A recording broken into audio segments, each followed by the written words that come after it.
discussing the oil for the menorah. So we had said that the oil, only the first droplet of oil that is extracted from the menorah, only that qualifies for the menorah. And that's what we mentioned Hanukkah. It took them 8 days to produce new oil that was pure to kindle the menorah. Therefore, it was necessary to have a miracle that the one vial that was only there for one night burned 8 nights. We find the Greeks, they intentionally contaminated every vial of oil. They broke the seal. Every vial of oil had the seal of the Kohen Gadol on it, the high priest. And they broke the seal, and they intentionally contaminated it. And the Greeks did this methodically, except they overlooked one vial. The Greeks understood exactly the value of the oil to the Jew and the value of the menorah. As we had said, what the Greeks could not tolerate, and we mentioned this last week, and this is cited in Halacha, there's a mitzvah to celebrate Purim through feasting. Chanukah, the mitzvah is only lahodus lahalil, only to give praise and thanks to Hashem for the miracle that took place. Purim is a holiday of the Amalekites wanting to annihilate every vestige or remnant of a Jew in existence. Even if a Jew would be a pagan, Amalek, the decree was to annihilate every man, woman, and child. So it wasn't only the belief of the Jew, it's the representation of the Jew, his physicality should not exist. So since they wanted to eradicate our physicality, we celebrate it in the physical way, feasting, drinking.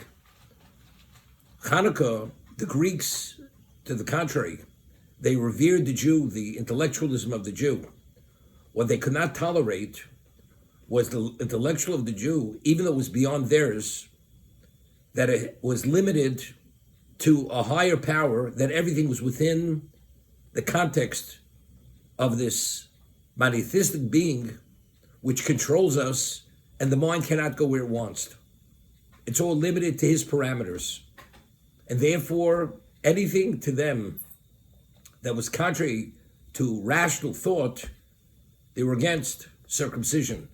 If a child is born uncircumcised, what are you mutilating the child? The whole concept of consecration of time, Rosh Chodesh, they wanted to annul, and they decreed you cannot sanctify the new moon. I mean, how do you take time? It's something abstract. How could you affect time? Time is time. Or the Shabbos, representing creation. There's so many questions. The world seems to be billions of years old. It evolved. What do you mean there was a creator? To anything which did not conform with their understanding, they could not tolerate. Well, you accept it regardless. You could only understand something to a point, according to us. Beyond that point, we have no right to go beyond, because it's beyond the human faculty to be able, so therefore we accept it. That's called Halacha Moshe Sinai. God ordained certain things from Sinai, we accept it. Because at Sinai, we personally had a face-to-face relationship, understanding who God is, that He is the master. Therefore, it was not to annihilate our physicality. It was only because we weren't willing to submit to their perspective of intellect, therefore they wanted to destroy us. So what are we celebrating Hanukkah? We're celebrating that we have our religion, that we believe that Torah Judaism remained intact. The Jew was not permitted to study Torah. But all the Jews who Hellenized, they were embraced by the Greeks. Therefore, the mitzvah is lahodus lahalil. The Greeks intentionally, understanding what our value of the menorah was, that the oil is the illumination, is the elucidation of the Torah Shebechsav. It's very interesting. The Tzdukim, the Sadducees, although you have this book, compendium of 5 books of laws, but what did the Tzdukim say? It's open to everybody's interpretation. Everybody has a right to interpret that the way he chooses to interpret it. So even the Tzdukim, although they believed in the authenticity of the written law, but you understand, well, without the oral law, it has no value. How could God have given us a mandate which is open to everybody's interpretation? A person's walking, a blind man's walking down the street, don't put your foot out and have him fall on his face, which is not God's interpretation of the. Do not offer advice where you're deceiving a person, misleading, enticing, offering a nausea wine where he's not permitted to drink the wine. You're a violation of putting a stumbling block before a blind man. Offering a non-Jew, Evrim Menachai, you're a violation of Niva L'Siti Michshol. So the Tzdukim, they had relevance to the Hellenist. It's wide open. It's for everybody's interpretation, although there was limitation. So the Greeks intentionally understanding that the Siyata Dishmaya, that all the divine assistance, first of all, concept of divine assistance, it's all dependent upon that oil, the purity of that oil, the first droplet of oil that's extracted from the olive, kindling that light, that creates an illumination. It's something they cannot tolerate. So they went intentionally and they contaminated every vial of oil, that we should not be able to use the oil. This whole concept, they could not tolerate it. And therefore, the miracle of Purim of Hanukkah was, we found that one vial with the unbroken seal of the Kohen Gadol, of the high priest, where the oil remained in its purest form. That only because of that purity, that's why we merit the Siyata Deshmaya, that divine assistance, to have an understanding of what Torah is all about.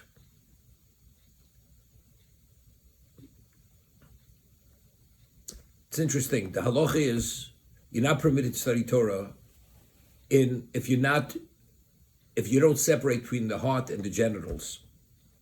We learned the Gemara in Brachos. If liberos erva, even if a person is wearing a tunic, but there's no separation between the heart and the genitals, you're not permitted to study Torah. You're not permitted to say a bracha. You're not permitted to say Kriya Shema. You're not permitted to say Shemona Esrei. It's Torah violation. You're not permitted. Meaning, when you study Torah, it says V'hoya Machnecha Kodosh. You camp if there's anything unclean, if the location is not an appropriate location, where a person does his bodily functions, if you have human waste, if you see the nakedness of another person, you're not permitted. That is the context of the purity of Torah.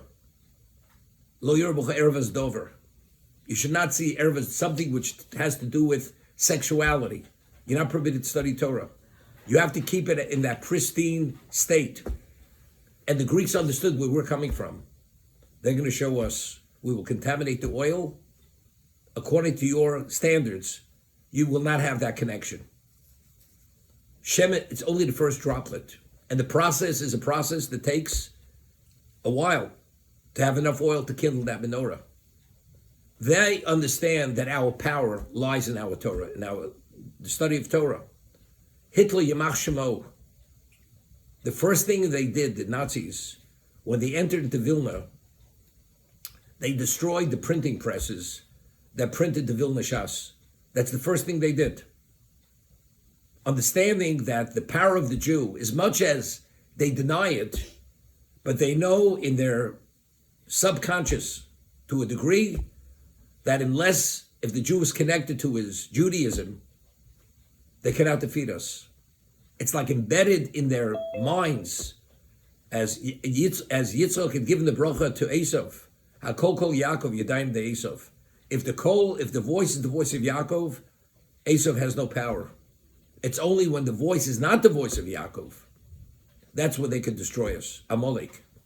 The reason why they attacked us in Refidim is because Rafu Yudem in our Torah. Because we were lackadaisical in the study of Torah, therefore it's Vayova Amalek. I once said, over there, why did Amalek attack us? After Moshe Rabbeinu initially had struck the rock, because they had said, Im Yesha Kim B'Kerbeinu Moyin, is God in our midst or not? I mean, they just saw the Kriyas Yamsuf. They just experienced the 10 plagues. I mean, what kind of question is God in our midst or not? God says, you know something? If that's your position, I will send a nation who doesn't believe in God, which is Lo Yori Elokim, and they're going to attack you. So why were we vulnerable to the attack of Amalek? Because we said, Im Yesh Elokim b'karbeinu moyin, is God in our midst? But yet, Chazal tell us, since the Torah makes it a point, Refidim, roughly they in the Torah, they were not sufficiently involved in Torah study, that's where Amalek came. That's why it happened. The answer is, the only reason why we had asked that question, why is there always a lack of clarity? Because we're not sufficiently involved in the study of Torah. If you're not sufficiently involved in Torah, you have many questions. And I once mentioned, you may not have all the answers, but the question is not a question. If the question is not a question, I don't need the answer. But if you don't have that level of connection, which you feel, that trust and that belief, then you have no question. If you have no question, I have no answer. For instance, I always say, why was there a Holocaust? Why was there a Holocaust? I have no idea. It wasn't because we did too many mitzvahs. That I do know. It's not because we were too holy. That's not why there was a Holocaust. So why was there? Look, if you trust God, He had His reasons. Hashem's dynamis. So if God is dynamis, I don't have to have an answer. But you don't know. I have to know. You have to know because you don't have that level of trust. But if a person is sufficiently connected through Torah, you have no question. So why did they say, is God in our midst? Because that's Chazal, because Rafi Day in our Torah, because they weren't sufficiently involved. I just said this last week on Shabbos. Somebody had mentioned that the Briskerov asked his children, it's a good thing to say over Purim, but it has to do with what we're discussing now. We celebrate Purim. Are we celebrating the downfall of Amalek? Is that the main focus? Or are we celebrating that Mordechai galvanized the Jews and brought them to a level where they understood, and that's why Amalek was destroyed? What is the emphasis and the focus of the celebration of Purim? I'm not sure if he waited for his children to answer. I'm not sure how old they were when he had posed the question to them. So he himself says, in Shoshanas Yaakov, Tzolav Samecha, what do we say? Birosam Techeilas Mordechai. Why we Tzolav Samecha? Why are we elated? Why are we exceptionally happy? Why do we have the special level of joy? Birosam Techeilas Mordechai. When you saw Techeilas Mordechai, what's Techeilas Mordechai? So it seems to be Mordechai being designated as the viceroy of the Persian Empire. That's what we're celebrating. What do you mean? Why are we celebrating? We should be celebrating that every man, woman, and child would have been annihilated. We're celebrating that Haman was destroyed, and therefore we're alive. And we say V'napchu in the Megillah, that the last moment we're at the point of physical extinction, and the last moment our enemies were destroyed, and we survived.